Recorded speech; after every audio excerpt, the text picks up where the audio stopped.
밤낮의 뜨거운 태양 아래 잠시 이런 꿈을 꿉니다. 눈앞엔 시원한 해변이 펼쳐져 있고 달콤한 열대 과일에 향기로운 꽃이 가득한 아무 걱정 없이 쉴 수 있는 상상의 낙원 말이죠. 더위에 지친 여름날 떠나고 싶은 분들을 위해 오늘은 남태평양의 이국적인 섬으로 안내하도록 하겠습니다. 지금부터 날씨를 그리다 시작합니다.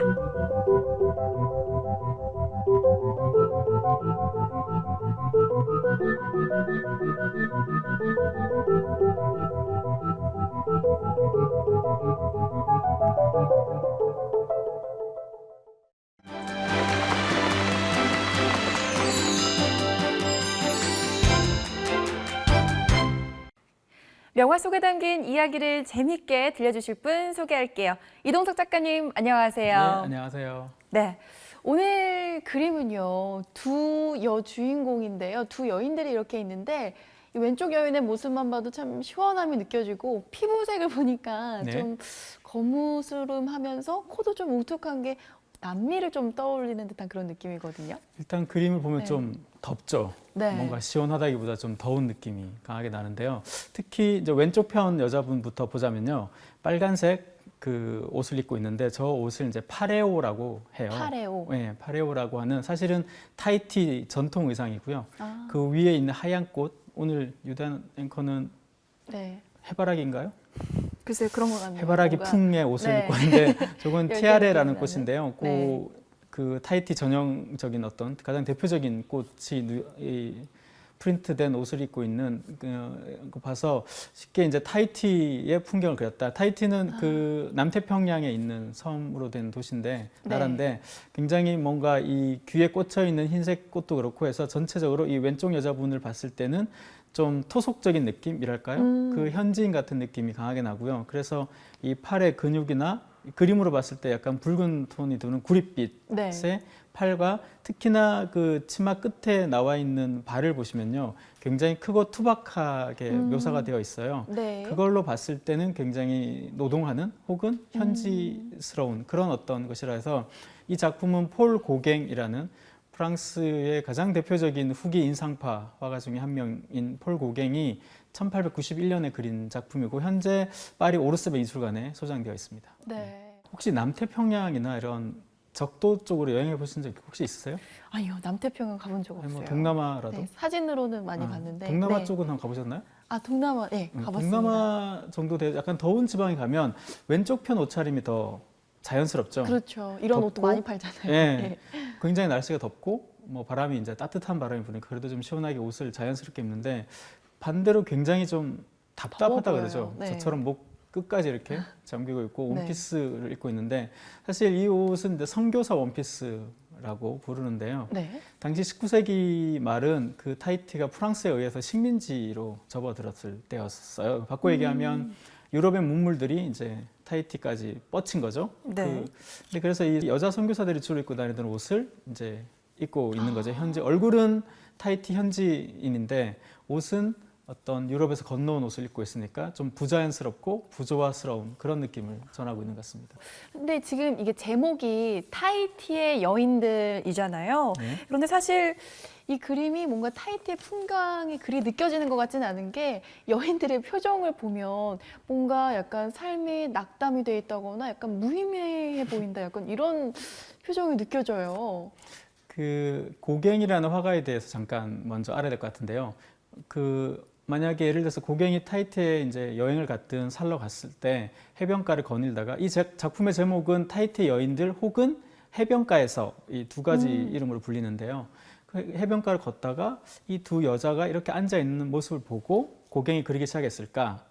네. 아니거든요. 고갱의 그림 스타일은 이렇지 않아요. 고갱은 상상을 통한 내가 상상한 어떤 것들을 현실의 모델을 통해서 그림으로 그렸거든요. 그러니까 좀 특별하죠. 그러니까 자기의 상상력을 믿었던 거죠. 눈에 보이는 걸 그리는 게 아니라 네. 자기 상상한 거를 이 현실과 이제 충돌시켜서 그렸던 화가인데요. 바꿔 얘기하면 이 장면을 실제 있는 그대로 보고 그린 게 아니란 뜻입니다. 여인들은 그럼 진짜인가요? 그래서 자기 꿈에서 네. 어떤 상상했던 장면, 즉 타이티의 원시 자연스러웠던 그 원주민의 여자 모습과 문명화된, 그러니까 정확히 얘기하면 유럽 문명화된 그 타히티 원주민 여성 이 두 명을 나란히 배치하게 해서 그림을 그린다면 좀 더 그 자기가 원하는 그림이 되지 않을까. 즉 문명과 원시의 어떤 충돌이랄까 부조화랄까 이런 걸 보여주기 위해서 좋은 어떤 소재가 아닐까라고 생각을 한 거겠죠. 네. 그리고 나서 이제 모델을 구한 거죠. 그래서 이때 당시 모델이 누구냐에 따라서 여러 의견이 있는데 가장 대표적으로 많은 사람들이 이제 생각하고 있는 것은 당시 고갱이 그 타히티에 왔을 때 13살 정도 되는 그 네. 원주민 소녀와 이제 동거를 시작했거든요. 테아마나라는 여자아이였는데 그 소녀가 이제 모델이었다는 거죠. 보시면 두 왼쪽 편의 여자분은 그러니까 프로필 측면을 이제 그렸는데요. 이 두 명이 좀 닮았습니다, 거의 사실은. 네. 그래서 한 명을 한 번은 이렇게 왼쪽 편으로 모델을 세우고 한 번은 또 이렇게 모델을 해서 그걸 그려서 이제 이 그림의 화폭에 담은 거죠.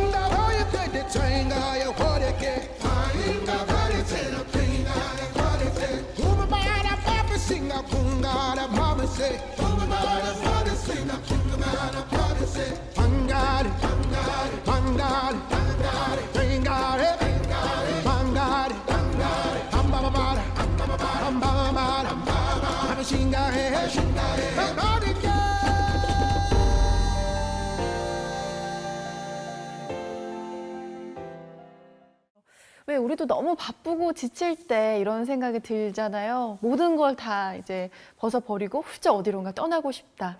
근데 고갱은 실제로 이제 이행을 이렇게 실행을 했잖아요. 근데 어떻게 보면 또 가정도 있었던 사람이었기에 좀 이기적인 면도 있지 않나 싶기도 하고요. 실제로 좀 행복했을까요? 이곳에 갔을 때도? 그 고갱은 이 생긴 것도 보면 굉장히 남성적이거든요. 네. 캐릭터로 분석해 보면 상남자 스타일이었어요. 어릴 적에 이제 해군으로 전쟁에 참전한 적도 있고, 그리고 나중에 사실 주식 증권거래소 직원으로 주식 중개인을 했었거든요.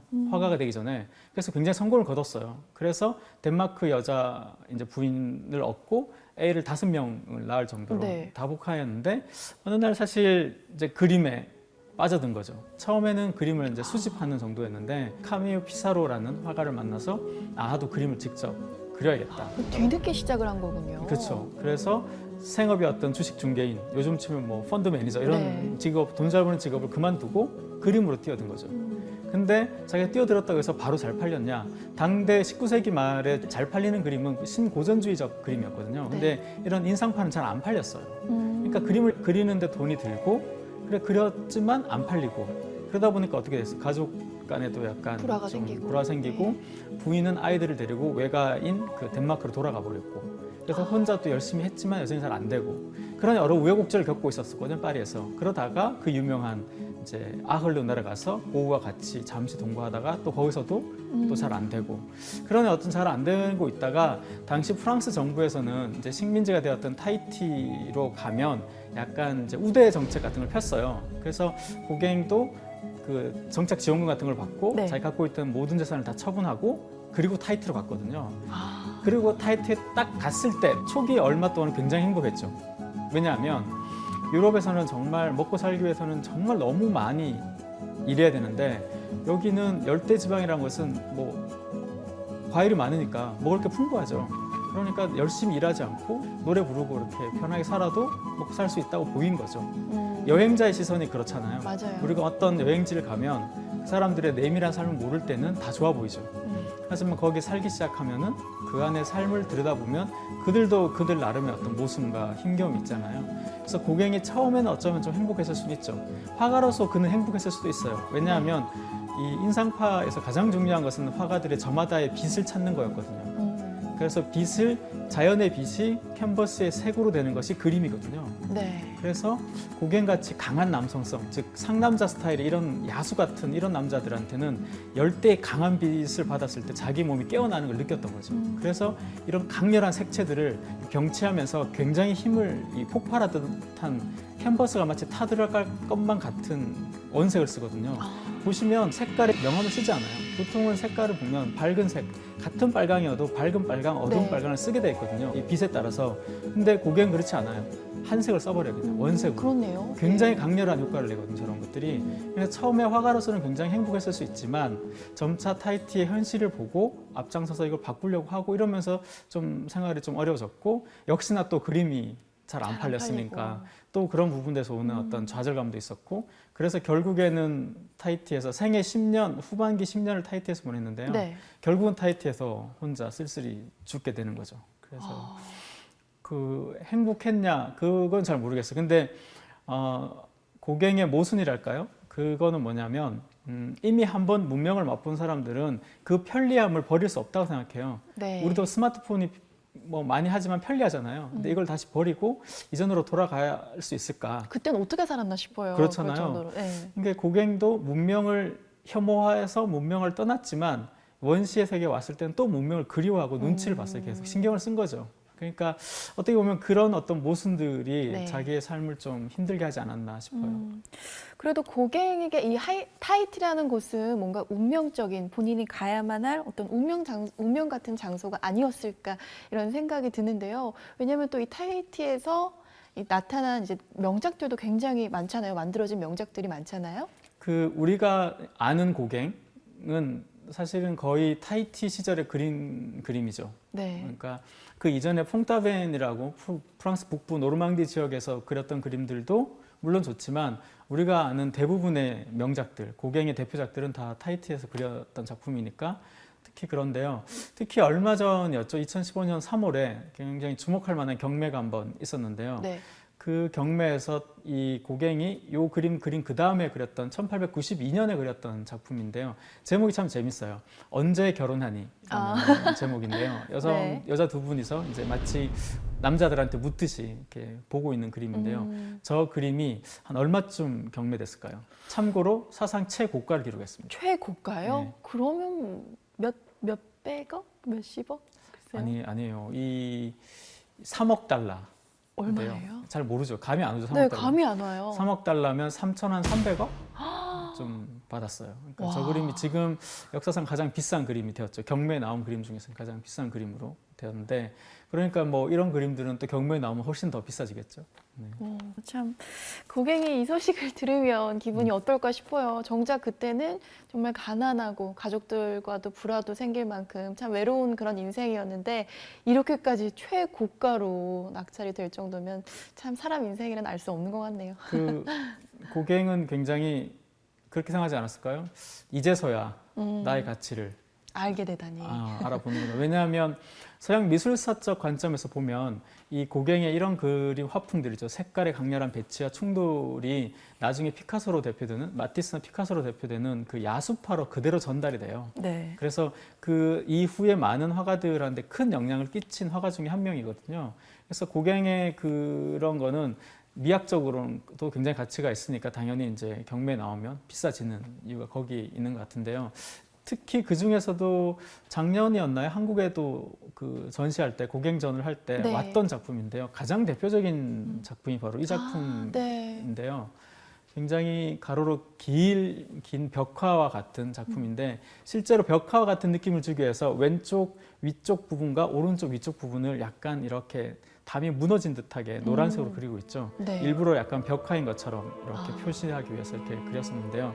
그러니까 인생의 어떤 삼부작이랄까요? 인생의 역작이고 이 그림 자체가 사람의 인생을 담고 있지만 또 어떻게 보면 고갱의 이 인생의 역작이었던 거죠. 그러니까 오른쪽 끝에서부터 보시면 갓난 아기가 이렇게 태어났죠. 그렇네요. 갓난 태어나서 여자들 이렇게 보살핌을 받고 커서 이 현재를 지금 즐기고 있는 청년이 그림 중간에 마치 예수의 상처럼 네. 그림 화폭 가운데에 위치해 있죠. 점차 이제 나이가 들어서 왼쪽 그 끝에 보면 노인의 모습인가요? 나이 들어서 이렇게 울고 있는 슬퍼하는 비탄에 잠긴 듯한 노인의 모습을 그리고 있는데요.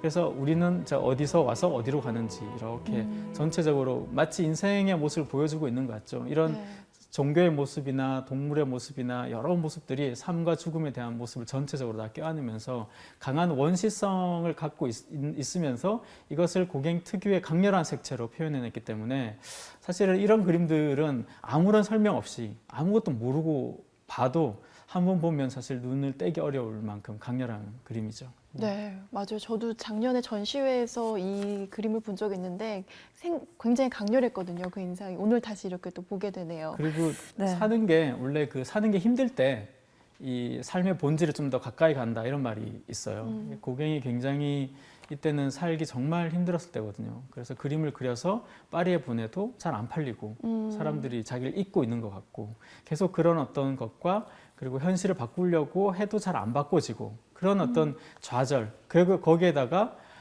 건강도 안 좋았어요. 건강도 네. 악화되고 가장 결정적인 제가 생각했을 때 가장 결정적인 사건은 비록 고갱이 자기의 부인과 떨어져 살면서 다른 여자와 함께 살았지만 네. 그런 면에서 윤리적으로 문제가 있다고 볼 수도 있지만 지금의 관점에서는 하지만 그래도 그 자기가 가장 사랑했던 5명의 자식 중에 가장 사랑했던 딸이 있어요. 네. 그 딸아이가 그때 죽었어요. 그래서 그런 사건들이 다 이렇게 총체적으로 일어나면서 고갱에게는 굉장히 어떤 가장 바닥의 어떤 시기를 보내지 않았을까 그런 시기에 만든 작품인 거죠. 스스로도 자기 필생의 역작이다 이렇게 친구들한테 말할 정도였으니까 어떻게 보면 고갱 인생 전반이 이 그림 한 점에 다 녹아 있다 이렇게 볼 수 네. 있는 것 같아요. 참 이렇게 고갱처럼 꿈꾸는 유토피아로 가는 건 쉽지가 않은 일이잖아요. 하지만 누구나 다 상상을 할 수 있으니까 작가님이 생각하시는 어떤 꿈꾸는 유토피아 있다면 어떤 건가요? 이 방송을 준비하면서 고갱의 화집들을 계속 살펴봤거든요. 생각을 해봤는데 원래 유토피아는 그 토마스 모라는 네. 그 유토피아 저자이죠. 그래서 그분이 만들어낸 단어거든요. 원래 없던 단어였는데요. 근데 유토피아에서 토피아라는 게 그리스어에서는 장소를 뜻해요. 아, 그래서 토피아가. 예, 네. 유라는 것이 이제 오유의 유는 없는이라는 뜻이고 접속사 접두어고요. 그다음에 이유의 유는 그 좋은이라는 뜻이에요. 그래서 이게 합쳐져서 유토피아가 됐는데요. 그렇기 때문에 없지만 좋은 곳 그것이 유토피아인 거죠. 정확한 단어적 의미는. 근데 없다는 것에 중점을 두면 그것은 이룰 수 없기 때문에 약간 환상으로 가고요. 성취하기 위해서는 좋다란 뜻의 방점을 찍으면 어떻게 되냐면 좋지만 지금은 없는 하지만 지금 여기에는 없지만 좋은 곳이 바로 이상인 거죠. 이상향. 그것이 유토피아인 거죠. 그래서 저는 이제 후자의 정의에 따르자면 고갱의 삶과 쭉 살펴봤을 때 타히티가 고갱에게 유토피아였을까? 그럴 수도 있을 것 같아요. 하지만 진짜 유토피아는 고갱에게는 어쩌면 캔버스이지 않았을까라는 거죠. 본인이 그린 그 그림 속에. 예, 네. 그래서 고갱은 타히티를 딛고 자신의 어떤 유토피아를 발견할 수 있었던 거죠. 캔버스를 통해서. 진짜 하지만 실제로 우리가 좌표상 어디가 유토피아다 그러면 비행기 티켓 끊고 가면 되죠. 사실 그러면 얼마나 편하고 좋겠습니까만 사실은 그렇진 않고요.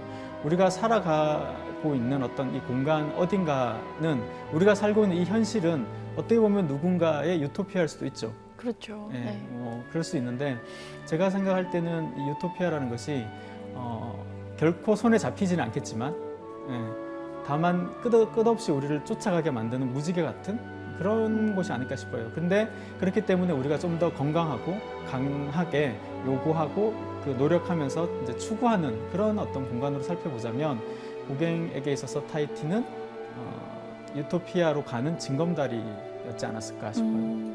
그러니까 이 고갱은 캔버스 안에서 결국엔 본인의 유토피아를 찾아가고 있지 않았나 그런 말씀이시군요.